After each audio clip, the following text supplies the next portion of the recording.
Friend, स्वागत है आपका कुकिंग विथ अनु में। और आज यहाँ पर हम बनाने वाले हैं एकदम सॉफ्ट, हेल्दी और एकदम टेस्टी ऐसे मिक्स दाल के ढोकले। तो सबसे पहले यहाँ पर हम लेंगे चावल। 1 कप जितना चावल लिया है तो उसमें हम आधा कप जितना चने की दाल, मग की बिना छिलके वाली दाल और उड़द की दाल लेंगे। इस सबको पानी डाल के 2 से 3 बार हम अच्छे से धो देंगे और उसका पानी से निकाल देंगे। फिर से यहाँ पर हम डाल देंगे पानी और भिगो कर इसे 3 से 4 घंटे के लिए रेस्ट के लिए इसे रख देंगे। 3 से 4 घंटे के बाद उसका पानी यहाँ से हम निकाल देंगे। तो यहाँ पर आप देख रहे हो कि सारी दाल और चावल अच्छे से फूलकर हो गया है तैयार। अब यहाँ पर हम डाल देंगे दही। अगर आपके पास खट्टा दही है तो आप इसमें डाल सकते हो। अब उसमें हम डालेंगे हरी मिर्च, लहसुन और अदरक। इस सबको यहाँ पर हम कर देंगे अच्छे से मिक्स और उसका हम बना देंगे यहाँ पर खीरा। तो अब यहाँ पर हम लेंगे मिक्सर जार और इसे एकदम बारीक हमें पीस कर तैयार कर देना है। थोड़ा सा इसमें हम डालेंगे हल्दी और 1 चम्मच जितना इसमें हम पानी डालेंगे। ज़्यादा इसे में पानी नहीं डालना है वरना खीरा एकदम पतला हो जाएगा। तो इसी तरह से हमें खीरा बनकर हो गया है तैयार। एकदम बारीक ऐसे खीरे को हमें पीस देना है। 2 से 3 मिनट हमें इसी तरह से फेंट कर उसे रख देना है। तो यहाँ पर आप देख रहे हो कि ना ज़्यादा गाढ़ा कि ना ज़्यादा पतला, इसी तरह से हमें खीरे को तैयार कर देना है। 2 से 3 घंटे तक इसे रेस्ट के लिए रख देंगे। अब यहाँ पर आप देख रहे हो कि खीरा अच्छे से तैयार हो गया है। तब इसमें हम डालेंगे थोड़ा सा नींबू सोडा और स्वाद अनुसार नमक। अगर आपने यहाँ पर खट्टा दही लिया है तो नींबू सोडा डालने की ज़रूरत नहीं पड़ेगी। 1 से 2 बार यहाँ पर उसे फेंट देंगे और 1 घंटे के लिए हम इसे रेस्ट के लिए रख देंगे। क्योंकि हमें नींबू सोडा डाला है तो अच्छे से थोड़ा सा खीरे में खट्टापन आए। अब यहाँ पर हम इसे स्टीम करने के लिए रखना है। तो जितना हमें यहाँ पर थाली में खीरा डालना है उतना ही हम एक बाउल में निकाल देंगे और थाली में हम इसी तरह से तेल को लगा देंगे।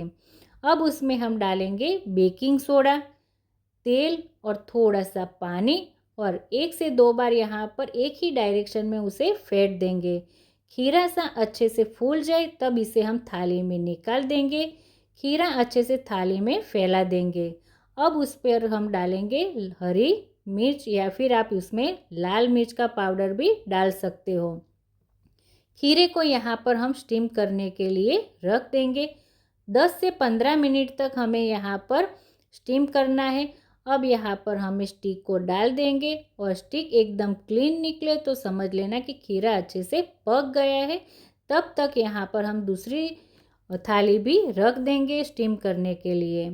तो यहाँ पर आप देख रहे हो कि एकदम फूल कर ढोकला बनकर तैयार हो गया है।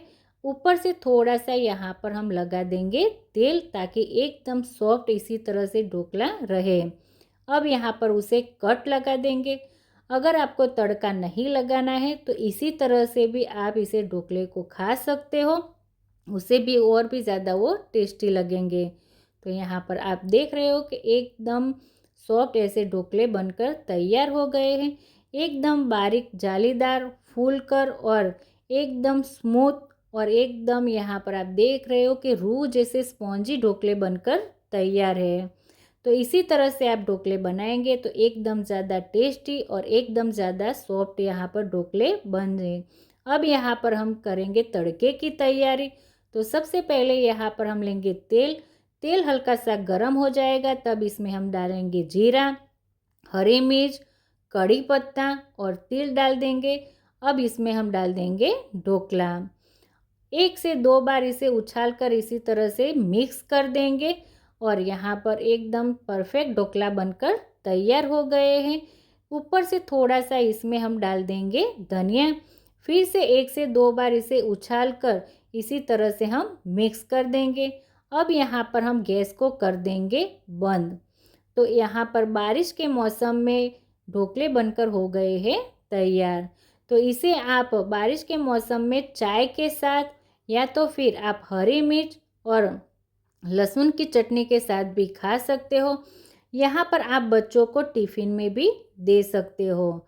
तो यहाँ पर आप देख रहे हो कि एकदम परफेक्ट, एकदम जालीदार, एकदम सॉफ्ट ऐसे ढोकले बनकर हो गए हैं तैयार। खाने में भी और भी ज़्यादा टेस्टी लगते हैं। अगर आपको मेरी वीडियो पसंद आई हो तो लाइक, शेयर और सब्सक्राइब ज़रूर कीजिए।